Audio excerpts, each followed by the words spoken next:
Part 2 પહેલું chapter. એટલે આપણે જે સ્ટાર્ટ કરી રહ્યા છે કંપનીના વાર્ષિક હિસાબો. બરાબર. સૌથી પહેલાં તમારે એનું ફોર્મ યાદ રાખવું પડે, પાકા સરવૈયા. એટલે પહેલો ટોપિક પાકું સરવૈયું, બીજો ટોપિક નફા નુકસાનનું પત્રક અને ત્રીજો ટોપિક બંને ભેગું. બહુ જ સહેલું, એક પણ માર્ક ક્યારેય ના જાય, ખાલી ફોર્મ યાદ રહેવું જોઈએ. આપણે એવો ટ્રાય કરીએ કે તરત જ યાદ રહી જાય. 3 કોલમ, નોંધ નંબર અત્યારે તો ખાલી 2 જ બનાવું છું, નોંધ નંબરનું બનાવું છું. આને ઊભું પાકું સરવૈયું કહેવાય. ખાતા સ્વરૂપે ના હોય, સળંગ હોય, ઊભું હોય, દેવા અને મિલકત હોય, એટલે એને ઊભું પાકું સરવૈયું પણ કહી શકાય. વિગત અને બરાબર. ઓકે. પહેલું ટાઇટલ આવે ઇક્વિટી અને જવાબદારી. જે વસ્તુ ક્યારેય ક્યાંય છે જ નહીં કોઈ પણ દાખલામાં, એવું લખાવતો જ નહીં.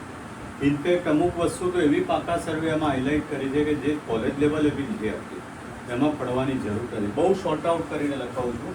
નંબર 1, શેર હોલ્ડરના ભંડોળ.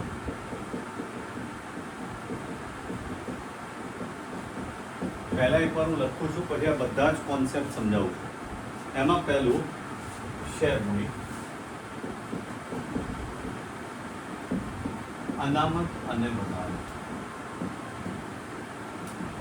ત્રીજું ટાઇટલ છે પણ એ ક્યારેય હોતું નથી. નંબર 2 બી નથી હોતું. હવે લઉં છું બિન ચાલુ જવાબદારી. એનો મિનિંગ લખીશ હમણાં, તો હું બિન ચાલુ લખું છું એક્ઝેક્ટ એના વર્ડ્સ પ્રમાણે. બિન ચાલુ જવાબદારી. પહેલેથી એક વસ્તુ સમજી રાખજો કે બિન ચાલુ, જે ચાલુ નથી એને બિન ચાલુ કહેવાય. લાંબા ગાળાની જવાબદારી. બિન ચાલુનો બીજો મિનિંગ શું થાય? લાંબા ગાળાની જવાબદારી. હવે એમાં ઉછીના નાણાં છે, રેકોર્ડ કર્યું. લાંબા ગાળાના ઉછીના નાણાં.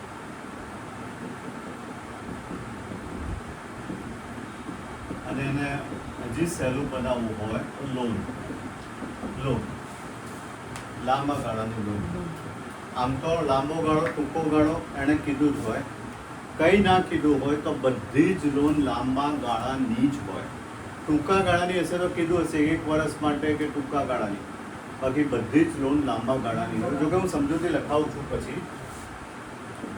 લાંબા ગાળાની જવાબદારી અને લાંબા ગાળાની જોગવાઈ. યસ. અન્ય, આ બી એકચ્યુઅલી નથી હોતું. અન્ય લાંબા ગાળાની જવાબદારી અને અન્ય લાંબા ગાળાની જોગવાઈ.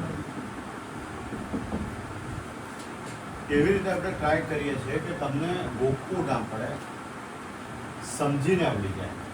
હવે જો અહીંયા લાંબા ગાળાના ઉછીના નાણાં છે તો પેલા ટૂંકા ગાળો આવે, ચાલુ દેવામાં ટૂંકો ગાળો આવે.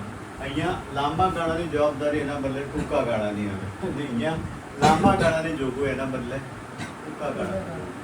એક આવડે એટલે બીજું ઓટોમેટિક આવડે, પણ એમાં એક વસ્તુ ઉમેરવી પડે. હા, એને ઉમેરી છે. જો ચાલુ જવાબદારી, જોજો પેરેલલ ચેક કરો. લાંબા ગાળાના ઉછીના નાણાં તો અહીંયા ટૂંકા ગાળાના ઉછીના નાણાં. બરાબર. એક વસ્તુ ઉમેરાય, વેપારી દેવા. અન્ય લાંબા ગાળાની જવાબ શું થાય છે, શું તમારે અમને ઇન્ટરેસ્ટ ના જતા રહેજો, કારણ કે આ તો બહુ જ આમાં ધ્યાન બહુ જ રાખવું પડશે. ફોર્મેટ આવડે તો બધું જ આવડે, ફોર્મેટ નહીં આવડે, કોઈ વાર ફોર્મેટ આવડશે તો એ રકમ મૂકતા નહીં આવડે. અન્ય ટૂંકા ગાળાની જવાબદારીઓ. ટૂંકો ગાળો, આ બધી ચાલુ જવાબદારીઓ મેં લખ્યું છે. ટૂંકો ગાળો એટલે ચાલુ ને લાંબો ગાળો એટલે બિન ચાલુ જોગવાઈઓ. પેલા મૂડી લેવા બાજુ પતી ગઈ. હવે મિલકત લેવા બાજુ. સૌથી પહેલા એના બરાબર ઓર્ડર પ્રમાણે અડધું છે જ નહીં એમાં જુઓ. એટલે હું એ રીતે જ લખું છું પહેલેથી કે જેટલું પૂછાય થાય, જે હતું જ એવું લખતો જ નથી. મિલકતોમાં બિન ચાલુ મિલકતો. જોજો અહીંયા દેવા પતી ગયા. હવે મિલકતો અને એમાં પહેલું બિન ચાલુ મિલકત. સ્થિર હોય, સ્થિરના બે ભાગ પડે, દ્રશ્ય અને અદ્રશ્ય. કદાચ થોડું વિચારો ને તોય તમને આવડી જાય. કાયમી મિલકતો, બરાબર, ઓકે, હા કાયમી લખી દો ને, ઓકે. કાયમી મિલકતો, પહેલું દ્રશ્ય, બીજું અદ્રશ્ય, બરાબર. પછી આવશે લાંબા ગાળાના રોકાણ. જો લખ્યું છે, બધું નથી લખતો. બિન ચાલુ રોકાણો લાંબા ગાળાના, ઓકે.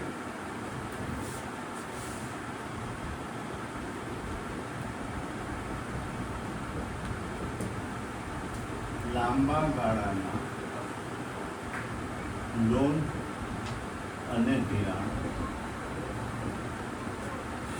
અન્ય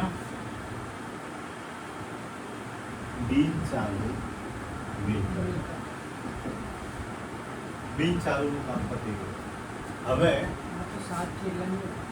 એટલે એટલું નથી કરતો ને, હું એ જ નથી કરતો. એટલે જરૂરત નથી એને લઈને શું કરવાનું? ચાલુ મિલકતો, માલ સામગ્રી હશે, સ્ટોકમાં ફેરફાર. પહેલું ચાલુ રોકાણ હતું, જો પછી માલ સામગ્રી.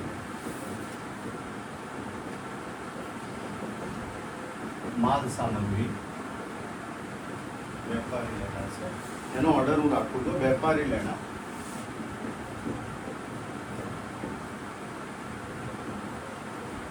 રોકડ અને રોકડ સમકક્ષ, આમ તો બેંક લખો તો ચાલે. લોન ધિરાણ હશે, હા ટૂંકા ગાળાના લોન ધિરાણ.